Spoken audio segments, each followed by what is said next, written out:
আজকের এই ভিডিওটি মুভি লাভারদের জন্য ধামাকাদার হতে যাচ্ছে। আল্লু অর্জুনের জন্মদিন উপলক্ষে সান পিকচার্স ও অ্যাটলির পক্ষ থেকে এসেছে একটি অ্যানাউন্সমেন্ট ভিডিও।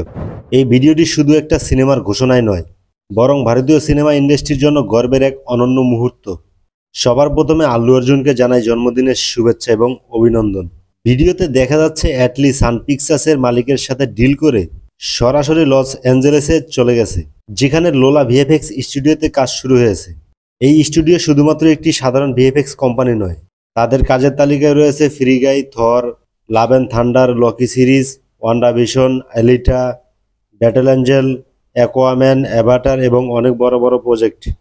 এরপর অ্যাটলি গেছেন বিভিন্ন প্রফেশনাল স্টুডিওতে। এরপর যায় ফ্যাক্সার্স স্টুডিও, যারা practical makeup, ageing, creature makeup ও ভিজুয়াল ইফেক্ট নিয়ে কাজ করে। তারপর অ্যাটলি আইএলএম টেকনোপ্রপসে যায়, যেখানে মোশন ক্যাপচার বিশেষজ্ঞরা নিখুঁতভাবে কাজ করে। তারপর আয়রন হেড স্টুডিওতে যায় অ্যাটলি, যেখানে কস্টিউম ডিজাইনের কাজ চলছে, যেমন Black Panther, Batman, Superman, Spiderman, Daredevil, এদের সব কস্টিউম এখানে তৈরি করা হয়েছে।